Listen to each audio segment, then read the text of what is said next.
ओम शांति। 25 जनवरी 2024। बाबा के महावाक्य। मीठे बच्चे, तुम्हें वंडर खाना चाहिए कि हमें कैसा मीठा बाप मिला है जिसे कोई भी आश नहीं, और दाता कितना जबरदस्त है, लेने की जरा भी तमन्ना नहीं। प्रश्न, बाप का वंडरफुल पाठ कौन सा है? 100% निष्कामी बाप किस कामना से सृष्टि पर आया है? उत्तर, बाबा का वंडरफुल पाठ है पढ़ाने का। वह सर्विस के लिए ही आते हैं, पालना करते हैं, पुचकार देकर कहते हैं, मीठे बच्चे यह करो। ज्ञान सुनाते हैं, लेते कुछ नहीं। 100% निष्कामी बाप की कामना हुई है, मैं अपने बच्चों को जाकर रास्ता बताऊं।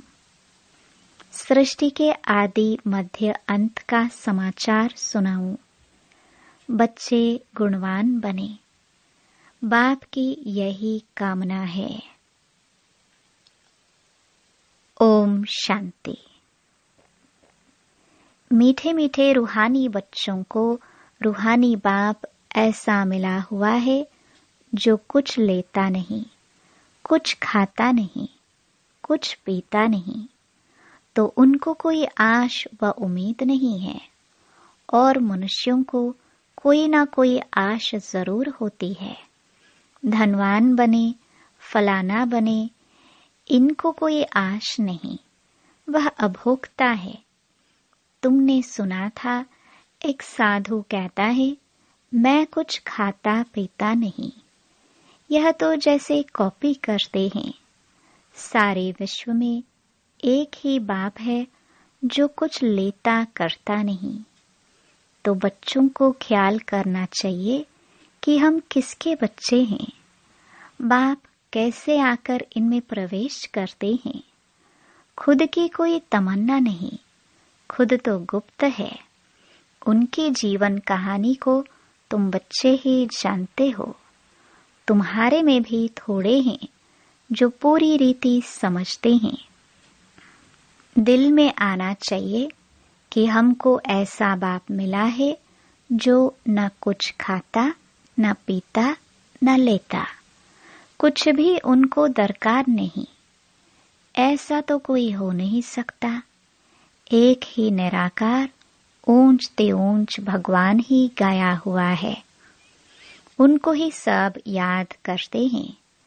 वह तुम्हारा बाप भी अभोक्ता, टीचर भी अभोक्ता, तो सतगुरु भी अभोक्ता। कुछ भी लेते नहीं। लेकर वह क्या करेंगे? यह भी वंडरफुल बाप है। अपने लिए जरा भी आश नहीं। ऐसा कोई मनुष्य होता नहीं। मनुष्य को तो खाना, कपड़ा आदि सब चाहिए। मुझे कुछ नहीं चाहिए। मुझे तो बुलाते हैं कि आकर पतितों को पावन बनाओ। मैं हूँ निराकार। मैं कुछ नहीं लेता। मुझे तो अपना आकार ही नहीं। मैं सिर्फ इसमें प्रवेश करता हूँ। बाकी खाती पीती इनकी आत्मा है। मेरी आत्मा को कुछ भी आश नहीं। हम सर्विस के लिए ही आते हैं। सोच करना होता है, कैसा वंडरफुल खेल है। एक बाप सबका प्यारा है। उनको जरा भी आश नहीं। सिर्फ आकर पढ़ाते हैं, पालना करते हैं, पुचकार देते हैं, मीठे बच्चे यह करो। ज्ञान सुनाते हैं, लेता कुछ भी नहीं। करन करावनहार बाप ही है। समझो, कुछ शिव बाबा को दिया, वह क्या करेंगे? टोली लेकर खाएंगे? शिव बाबा को शरीर ही नहीं, तो लेवे कैसे? और सर्विस देखो कितनी करते हैं। सबको अच्छी अच्छी मत देकर गुलगुल बनाते हैं। बच्चों को वंडर खाना चाहिए। बाप तो है ही दाता, दाता भी कितना जबरदस्त, और कोई तमन्ना नहीं। ब्रह्मा को भल फुरना है, इतने बच्चों की संभाल करनी है, खिलाना पिलाना है। पैसा जो भी आता है वह शिव बाबा के लिए ही आता है। हमने तो सब कुछ स्वाहा कर दिया। बाप की श्रीमत पर चल अपना सब कुछ सफल कर भविष्य बनाते हैं। बाप तो 100% निष्कामी है। सिर्फ यही फुरना है कि सबको जाकर रास्ता बताऊं, सृष्टि के आदि मध्य अंत का समाचार सुनाऊं। और तो कोई जानते नहीं, तुम बच्चे ही जानते हो। बाप टीचर के रूप में पढ़ाते हैं, फी आदि कुछ लेते नहीं। तुम शिव बाबा के नाम पर लेते हो, वहां रिटर्न में मिलता है। बाबा में यह तमन्ना है क्या कि हम नर से नारायण बने? बाप तो ड्रामानुसार पढ़ाते हैं। ऐसा नहीं कि उनको आश है कि हम ऊंचते ऊंच तख्तनशीन बने। नहीं, सारा मदार है पढ़ाई पर, दैवी गुणों पर, और फिर औरों को भी पढ़ाना है। बाप देखते हैं ड्रामानुसार कल्प पहले मिसल इनकी जो एक्ट चलती है, साक्षी होकर देखते हैं। बच्चों को भी कहते हैं तुम साक्षी होकर देखो, अपने को भी देखो। हम पढ़ते हैं व नहीं, श्रीमत पर चलते हैं व नहीं, औरों को आप समान बनाने की हम सर्विस करते हैं व नहीं। बाप तो इनके मुख का लोन लेकर बोलते हैं। आत्मा तो चैतन्य है ना, मुर्दे में तो बोल ना सके, जरूर चैतन्य में ही आएंगे। तो बाप कितना निष्कामी है, कोई आश नहीं। लौकिक बाप तो समझते हैं बच्चे बड़े होंगे फिर मुझे खिलाएंगे। इनकी तो कोई तमन्ना नहीं। जानते हैं मेरा ड्रामा में पाठ ही ऐसा है, सिर्फ आकर पढ़ाता हूँ। यह भी नोंद है, मनुष्य ड्रामा को बिल्कुल नहीं जानते। तुम बच्चों को यह निश्चय है, बाप ही हमको पढ़ाते हैं। यह ब्रह्मा भी पढ़ते हैं, जरूर यह सबसे अच्छा पढ़ते होंगे। यह भी अच्छा मददगार है शिव बाबा का। हमारे पास तो कुछ धन है नहीं, बच्चे ही धन देते हैं और लेते हैं। 2 मुट्ठी देते हैं और भविष्य में लेते हैं। कोई के पास कुछ है नहीं तो कुछ देते नहीं। बाकी हाँ, अच्छा पढ़ते हैं तो भविष्य में अच्छा पद पाते हैं। यह भी बहुत थोड़े हैं जिनको याद रहता है कि हम नई दुनिया के लिए पढ़ रहे हैं। यह याद रहे तो भी मन मनाभव है। परंतु बहुत हैं जो दुनियावी बातों में समय बर्बाद करते हैं। बाबा क्या पढ़ाते हैं, कैसे पढ़ाते हैं, कितना ऊंच पद पाना है, यह सब कुछ भूल जाते हैं। आपस में ही लड़ते झगड़ते टाइम वेस्ट करते रहते हैं। जो बड़ा इम्तिहान पास करते हैं वह कभी अपना समय वेस्ट नहीं करते। अच्छी तरह पढ़ेंगे, श्रीमत पर चलेंगे। श्रीमत पर तो चलना पड़े ना। बाप कहते हैं तुम तो नाफरमान बरदार हो, श्रीमत देता हूँ, बाप को याद करो तो भूल जाते हो। यह तो कमजोरी कहेंगे। माया एकदम नाक से पकड़कर डसकर सिर पर बैठ जाती है। यह युद्ध का मैदान है ना। अच्छे अच्छे बच्चों पर माया जीत पा लेती है। फिर नाम किसका बदनाम होता है? शिव बाबा का। गायन भी है, गुरु का निंदक ठहर न पाए। ऐसे माया से हराने वाले फिर ठौर कैसे पाएंगे? अपने कल्याण के लिए बुद्धि चलानी चाहिए कि हम कैसे पुरुषार्थ कर बाबा से वर्षा लूं, अच्छे अच्छे महारथियों जैसा बनकर सबको रास्ता बताऊं। बाबा सर्विस की युक्तियां तो बहुत सहज बतलाते हैं। बाप कहते हैं, तुम मुझे बुलाते आए हो, अब मैं कहता हूँ कि मुझे याद करो तो पावन बन जाएंगे। पावन दुनिया के चित्र है ना, यह है मुख्य। यहाँ एम ऑब्जेक्ट रखी जाती है। ऐसे नहीं कि डॉक्टरी पढ़नी है तो डॉक्टर को याद करना है, बैरिस्टरी पढ़नी है तो कोई बैरिस्टर को याद करना है। बाप कहते हैं, सिर्फ मुझ एक को याद करो, बस मैं तुम्हारी सब मनोकामना पूर्ण करने वाला हूँ। तुम सिर्फ मुझे याद करो। भल माया तुमको कितना भी हैरान करे, फिर भी युद्ध है ना, ऐसे नहीं फट से जीत पा लेंगे। इस समय तक एक ने भी माया पर जीत नहीं पाई है। जीत पाने से फिर जगत जीत होनी चाहिए। गाते हैं, मैं गुलाम तेरा। यहाँ तो माया को गुलाम बनाना है, वहाँ माया कभी दुख नहीं देगी। आजकल तो दुनिया ही बड़ी गंदी है, एक दो को दुख देते ही रहते हैं। तो कितना मीठा बाबा है, जिसको अपने लिए कोई तमन्ना नहीं। ऐसे बाप को याद नहीं करते। वह कोई कहे हम शिव बाबा को मानते हैं, ब्रह्मा बाबा को नहीं, परंतु यह दोनों इकट्ठे हैं।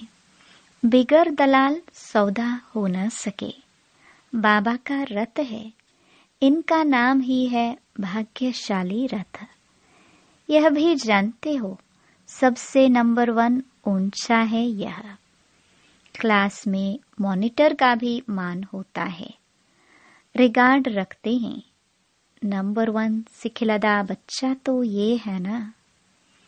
वहां भी सब राजाओं को इनका श्री नारायण का रिगार्ड रखना है।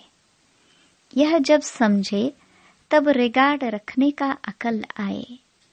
यहाँ जब रिगार्ड रखना सीखो तब वहां भी रखो, नहीं तो बाकी मिलेगा क्या? शिव बाबा को याद भी नहीं कर सकते। बाप कहते हैं, याद से ही तुम्हारा बेड़ा पार होता है। बेहद की राजाई देते हैं। ऐसे बाप को कितना याद करना चाहिए, अंदर में कितना लव होना चाहिए। इनका देखो बाप से कितना लव है। लव हो तब तो सोने का बर्तन बने। जिनका बर्तन सोने का होगा उनकी चलन बड़ी फर्स्ट क्लास होगी। ड्रामानुसार राजधानी स्थापन होनी है, उनमें तो सब प्रकार के चाहिए। बाप समझाते हैं, बच्चे तुम्हें कभी भी गुस्सा नहीं आना चाहिए। समझना चाहिए, हम अगर सर्विस नहीं करते तो गोया टाइम वेस्ट करते रहते हैं। शिव बाबा के यज्ञ की कोई सर्विस नहीं करेंगे तो मिलेगा क्या? सर्विसेबल ही ऊंच पद पाएंगे। अपना कल्याण करने के लिए शौक रखना चाहिए। नहीं करते तो पद भ्रष्ट करते। स्टूडेंट अच्छा पढ़ते हैं तो टीचर भी खुश होगा, समझेंगे यह हमारा नाम बाला करेंगे। इनके कारण हमको इजाफा मिलेगा। बाप, टीचर आदि सब खुश होंगे। अच्छे सपूत बच्चों पर माँ बाप भी कुर्बान जाते हैं। जो बहुत अच्छी सर्विस करते हैं तो बाप भी सुनकर खुश होते हैं। जो बहुतों की सर्विस करते हैं उनका जरूर नामाचार होगा।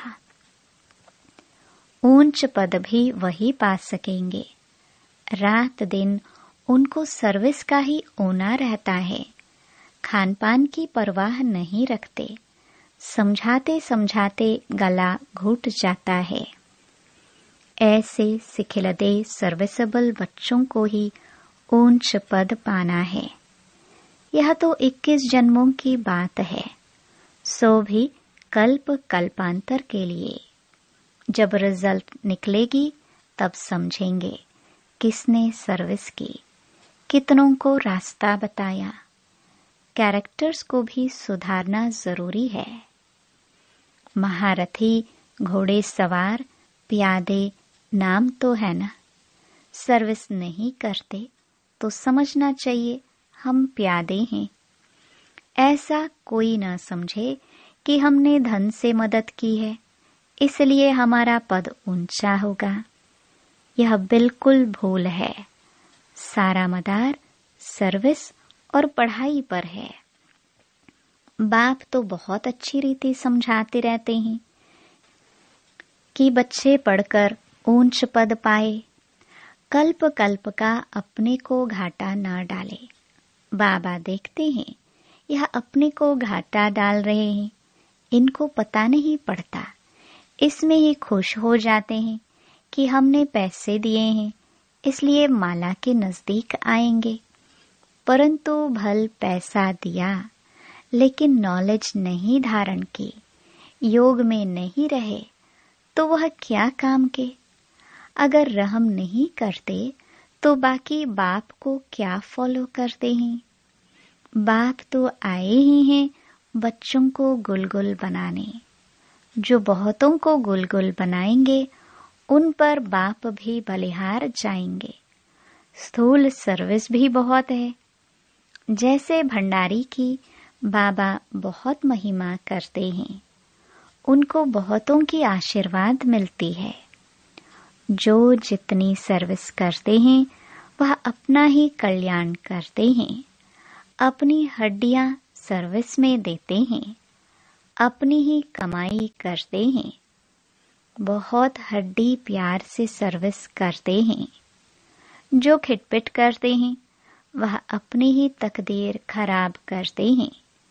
जिनमें लोभ होगा उन्हें वह सताएगा। तुम सब वानप्रस्थी हो, सबको वाणी से परे जाना है। अपने से पूछना चाहिए, सारे दिन में हम कितनी सर्विस करते हैं। कई बच्चों को तो सर्विस बगैर सुख नहीं आता। कोई कोई को ग्रहचारी बैठती है, बुद्धि पर व पढ़ाई पर। बाबा तो सबको एक रस पढ़ाते हैं। बुद्धि कोई की कैसे होती, कोई की कैसी होती है। फिर भी पुरुषार्थ तो करना चाहिए, नहीं तो कल्प कल्पांतर का पद ऐसा हो जाएगा। पिछाड़ी में जब रिजल्ट निकलेगी तो सब साक्षात्कार करेंगे। साक्षात्कार करके फिर ट्रांसफर हो जाएंगे। शास्त्रों में भी है कि पिछाड़ी में बहुत पछताते हैं कि मुफ्त समय वेस्ट किया, कल्प कल्पांतर का बहुत धोखा खाया। बाप तो सावधान करते रहते हैं। शिव बाबा की तो यही तमन्ना है कि बच्चे पढ़कर ऊंच पद पाए, और कोई अपनी तमन्ना नहीं है। उनके काम की भी कोई वस्तु नहीं है। बाप समझाते हैं, बच्चे अंतर्मुखी बनो। दुनिया तो सारी बाह्यमुखी है, तुम हो अंतर्मुखी। अपनी अवस्था को देखना है और सुधारने का भी पुरुषार्थ करना है। अच्छा, मीठे मीठे सिखिलदे बच्चों प्रति माता पिता बाप दादा का याद प्यार और गुड मॉर्निंग। रूहानी बाप की रूहानी बच्चों को नमस्ते। धारणा के लिए मुख्य सार। पहला, साक्षी होकर स्वयं के पाठ को देखो। हम अच्छी रीति पढ़कर दूसरों को पढ़ाते हैं या नहीं? आप सामान बनाने की सेवा करते हैं? अपना समय दुनियावी बातों में बर्बाद मत करो। दूसरा, अंतर्मुखी बन अपने आप को सुधारना है। अपने कल्याण का शौक रखना है। सर्विस में बिजी रहना है। बाप समान रहमदिल जरूर बनना है। वरदान, हर समय अपनी दृष्टि, वृत्ति, कृति द्वारा सेवा करने वाले पक्के सेवाधारी भव। सेवाधारी अर्थात हर समय श्रेष्ठ दृष्टि से, वृत्ति से, कृति से सेवा करने वाले। जिसको भी श्रेष्ठ दृष्टि से देखते हो तो वह दृष्टि भी सेवा करती है। वृत्ति से वायुमंडल बनता है। कोई भी कार्य याद में रहकर करते हो तो वायुमंडल शुद्ध बनता है। ब्राह्मण जीवन का श्वास ही सेवा है। जैसे श्वास न चलने से मूर्छित हो जाते हैं, ऐसे ब्राह्मण आत्मा सेवा में बिजी नहीं तो मूर्छित हो जाती है। इसलिए जितना स्नेही, उतना सहयोगी, उतना ही सेवाधारी बनो। स्लोगन, सेवा को खेल समझो तो तकेंगे नहीं, सदा लाइट रहेंगे। अव्यक्ति साइलेंस द्वारा डबल लाइट फरिश्ता स्थिति का अनुभव करो। सदा डबल लाइट स्थिति में रहने वाले निश्चय बुद्धि निश्चिंत होंगे। उड़ती कला में रहेंगे। उड़ती कला अर्थात ऊंचे से ऊंची स्थिति। उनके बुद्धि रूपी पांव धरनी पर नहीं। धरनी अर्थात देह भान से ऊपर। जो देह भान की धरनी से ऊपर रहते हैं वह सदा फरिश्ते हैं। उनके संपर्क में जो भी आत्मा आएगी वह थोड़े समय में भी शीतलता व शांति की अनुभूति करेगी। ओम शांति।